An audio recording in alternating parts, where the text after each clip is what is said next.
Dan pemaparan berikutnya mungkin tadi juga sudah disinggung oleh Pak Dirjen Bangda terkait juga penganggaran dan juga pemberian insentif dari pemerintah pusat, dalam hal ini Kementerian Keuangan. Ini perwakilan dari Dirjen Perimbangan Keuangan, Pak Jaka Sucipta SEMM, tadi mohon maaf Pak, salah sedikit menyebutkan namanya, akan menyampaikan mengenai penganggaran untuk akselerasi aksi nyata mencapai target penurunan stunting. Kepada Pak Jaka Sucipta, kami persilakan, waktunya sekitar 15 menit.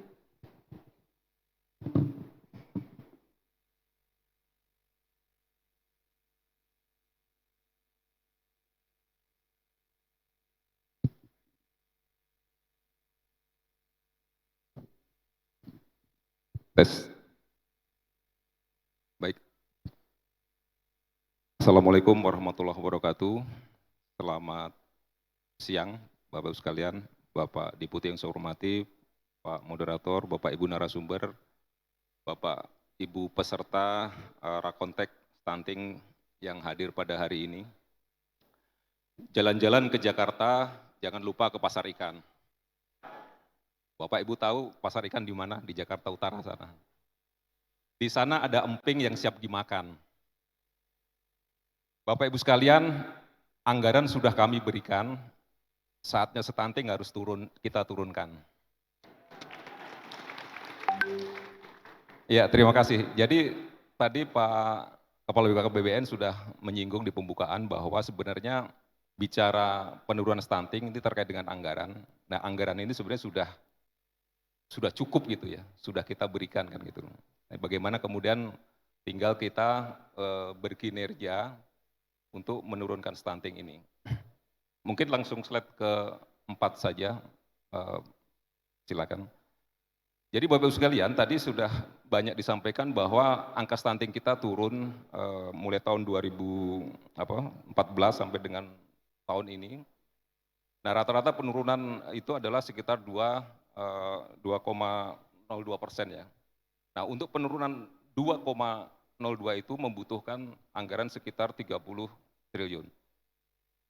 Nah, kemudian kita mentargetkan di tahun 2024 ini kita akan menurunkan menjadi 14%.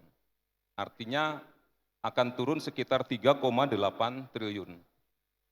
Sehingga kalkulasi kasarnya kita memerlukan anggaran sebesar sekitar 57,6 triliun untuk tahun 2024 kalau kita ingin menurunkan stunting menjadi 14%.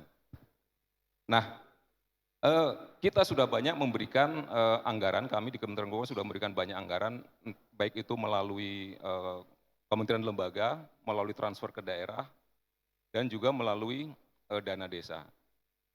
Jadi kalau kita dengan anggaran KL, tadi melalui anggaran pusat, tadi sudah disampaikan sekitar 30 triliun. Nah, kemudian mungkin slide nomor 1. Kemudian ditransfer ke daerah itu, kemudian di sana ada DAK fisik, kemudian ada DAK non fisik dan sebagainya. Itu ada sekitar 16 triliun, ada juga insentif daerah. Nah, artinya kemudian juga ada belanja APBD yang di-tagging untuk stunting, di situ ada 19 triliun. Nah, 19 triliun di APBD ini mungkin beririsan dengan transfer ke daerah tadi ya. Mungkin beririsan dengan transfer ke daerah, sehingga mungkin ya taruhlah 4 triliun. Nah, kemudian dana desa itu menurut laporan tahun 2022 itu digunakan sekitar 4 triliun untuk stunting.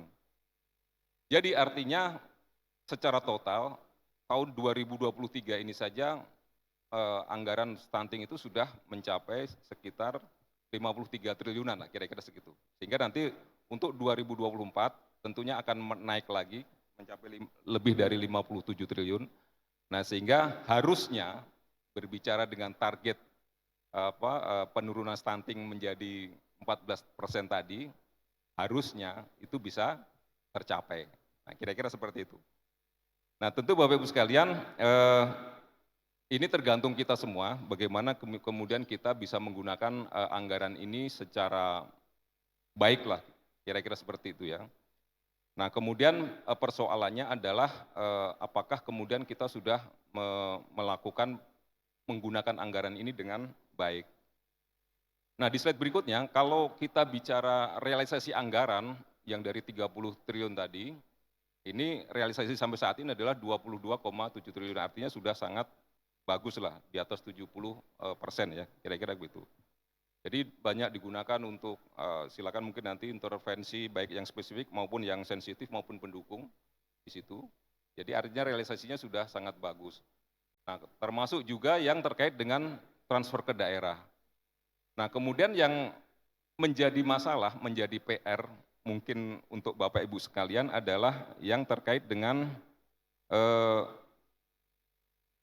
mungkin ke slide nomor yang terkait dengan APBD, slide berapa ya. Nah, realisasi APBD kita Bapak Ibu sekalian, belanja tagging untuk slide nomor 15. Nah, realisasi belanja APBD kita ini yang masih rendah gitu ya. Jadi masih sekitar 23%. Nah, ini tentu adalah PR bagi Bapak Ibu sekalian di daerah, bagaimana kemudian belanja tagging stunting yang ada di APBD ini harus segera direalisasikan supaya ini dalam mendukung penurunan stunting.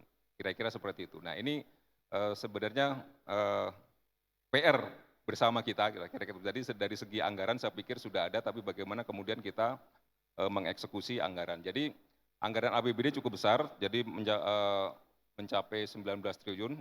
Nah kemudian ini digunakan untuk kegiatan yang sifatnya operasional puskesmas, kemudian pengadaan obat, kemudian pengadaan alat kesehatan dan sebagainya.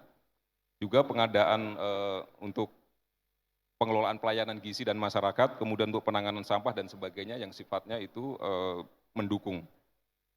Nah kemudian Bapak Ibu sekalian, kalau kita lihat ya, bagan yang samping, itu memang kemudian ada beberapa daerah yang kemudian menjadi kurang fokus, kira-kira gitu ya, untuk penanganan stuntingnya. Nah kira-kira gitu, jadi ini itu juga menjadi mohon perhatian untuk daerah-daerah yang ada di kuadran 4 ini, agar kiranya belanja daerahnya juga akan fokus kepada untuk penanganan stunting. Nah kemudian Bapak Ibu sekalian, di luar transfer ke daerah, kita juga memberikan, tadi sudah disebutkan Pak Dirjen, kami memberikan yang namanya insentif fiskal. Jadi kami di tahun 2023 ini khusus untuk stunting itu memberikan insentif fiskal, mungkin ke slide nomor 9 ya, nomor 9. Jadi insentif fiskal yang kami berikan ini adalah tentu dalam rangka untuk mendorong kinerja. Jadi termasuk dalam hal ini adalah kinerja Bapak Ibu sekalian untuk menurunkan angka stunting tadi. Jadi kami di Kementerian Keuangan, di Dijen Perimbangan Keuangan mengalokasikan dana untuk insentif itu adalah 8 triliun. Sebesar 20% sendiri itu kita gunakan untuk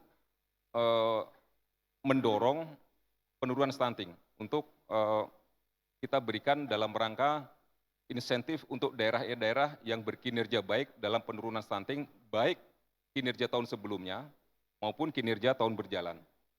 Jadi kita di kinerja tahun sebelumnya, Bapak Ibu sekalian, kita berikan sebesar 934 miliar, itu nanti daerah-daerah mana yang dapat, saya pikir Bapak Ibu sudah bisa melihatnya, karena itu sudah kami publish di website kami. Jadi daerah-daerah yang mendapatkan insentif fiskal tahun 2024 nanti, itu sudah kelihatan. Jadi salah satu indikator yang kita gunakan untuk memberikan insentif fiskal adalah bagaimana penurunan prevalensi stunting. Kemudian balita dengan imunisasi lengkap tadi yang sudah disampaikan oleh narasumber berikutnya, juga tentang bagaimana cakupan sanitasi dan pengelolaan air minum yang baik. Nah ini jadi Bapak Ibu sekalian, jadi kami memberikan anggaran-anggaran yang memang itu kemudian supaya bisa memacu kita semua, Bapak Ibu sekalian, untuk berkinerja dengan baik dalam rangka untuk penurunan stunting. Nah di tahun berjalan, tahun 2023 ini kami 2 hari lalu menerbitkan KMK. terkait dengan insentif fiskal untuk kesejahteraan masyarakat. Di situ ada 4 indikator yang kami nilai, salah satunya adalah stunting. Selain terkait dengan masalah kemiskinan ekstrim, kemudian masalah percepatan belanja dan penggunaan produk dalam negeri. Nah, mungkin daerah-daerah, ada 120 daerah yang kami berikan untuk tahun berjalan ini, yaitu 7 provinsi, kemudian 21 kabupaten kota, kemudian 97 kabupaten, tadi disampaikan oleh Pak Dirjen.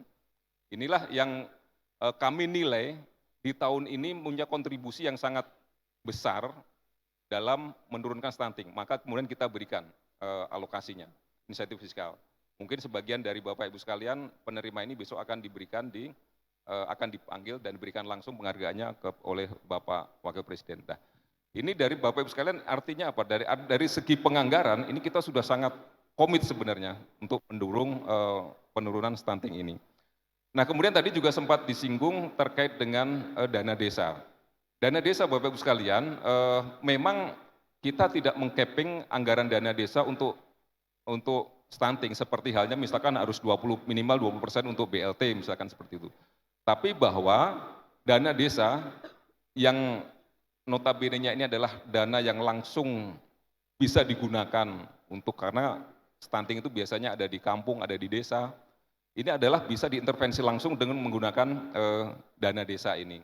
Di kebijakan dana desa tahun 2024, Bapak Ibu sekalian, slide berikutnya, kami juga mengarahkan, slide berikutnya, dana desa itu digunakan untuk stunting. Termasuk juga sebenarnya tahun di 2023 ini juga. Silakan slide berikutnya. Nah, ini adalah penggunaan ruang lingkup dana desa untuk menurunkan stunting. Jadi ada banyak kegiatan yang bisa Bapak Ibu pilih. Sekali lagi bahwa ini karena kalau berhadapan dengan desa itu persepsinya macam-macam. Ketika kita mengarahkan penggunaannya untuk stunting itu seolah pusat itu intervensi. Menganggap bahwa dana desa itu miliknya desa, nggak boleh diintervensi. Sebenarnya ini pemahaman yang sangat keliru. Dana desa itu adalah dari APBN. Jadi artinya artinya pemerintah secara undang-undang mempunyai kewenangan untuk mengarahkan penggunaannya, tapi tetap dalam koridor kewenangan desa tentunya. Misalkan untuk memberikan makanan tambahan dan sebagainya, untuk pustu, operasional pustu dan sebagainya itu sebenarnya itu bisa dilakukan melalui dana desa. Dan ini adalah menu-menu yang bisa digunakan untuk penurunan stunting di level menggunakan dana desa, Bapak-Ibu sekalian. Sekali lagi nanti ini bukan berarti harus wajib dilakukan, tapi Bapak Ibu silakan memilih menu mana yang paling memungkinkan di desa itu. Jadi bukan berarti dari A sampai dengan K ini, L ini kemudian Bapak Ibu harus lakukan, itu tidak. Jadi Bapak Ibu bisa memilih mana yang kemudian itu bisa dilakukan. Nah, slide berikutnya Bapak Ibu sekalian, jadi ini terkait dengan kebijakan dana desa 2024, ini yang kami highlight itu juga menunjukkan bahwa kami komit menggunakan dana desa juga untuk menurunkan prevalensi stunting di tahun 2024 nanti. Jadi Bapak Ibu sekalian, intinya poin yang ingin kami sampaikan bahwa dari sumber pendanaan, baik yang sifatnya intervensi spesifik maupun dukungan, itu sudah tersedia anggarannya lah, kira-kira begitu ya. Bagaimana kemudian kita mengeksekusinya supaya kemudian target 14% itu bisa tercapai di tahun 2024. Mungkin itu dari saya Pak Moderator terkait dengan penganggaran, saya pikir cukup singkat karena memang ini anggarannya sudah ada di Bapak Ibu semua sebenarnya, tinggal bagaimana kemudian kita mengeksekusinya. Mungkin kami kembalikan, sekian, wassalamualaikum warahmatullahi wabarakatuh. Waalaikumsalam warahmatullahi wabarakatuh. Kita beri aplaus terlebih dahulu pada 4 narasumber yang telah mewakili berbagai kementerian dan lembaga di tingkat pusat, termasuk tadi Pak Jaka Sucipta ini masih lebih singkat lagi menyajikan, namun memberikan banyak inspirasi dan juga banyak memberikan catatan serta informasi kepada kita terkait dengan komitmen pemerintah pusat, dalam hari ini Kementerian Keuangan, terkait dengan penganggaran terhadap program percepatan penurunan stunting.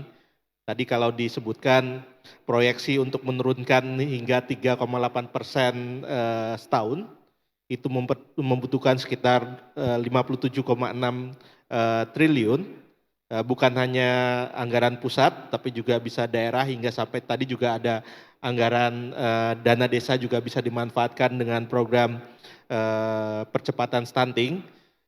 Tapi kami yakin dengan semangat luhur bangsa Indonesia, gotong royong atau istilah modernnya sekarang kolaborasi, kita bisa menurunkan mencapai target prevalensi 14%, penurunan sampai 3,8% setahun ini, bukan hanya mengandalkan anggaran pemerintah saja, yang jumlahnya tadi sudah diproyeksikan, tapi mungkin bisa lebih efektif lagi dengan memanfaatkan berbagai potensi dan modality yang ada di luar pemerintahan, termasuk kolaborasi dengan dunia usaha, dunia industri, dengan berbagai organisasi masyarakat, berbagai filantropis, media dan juga perguruan tinggi.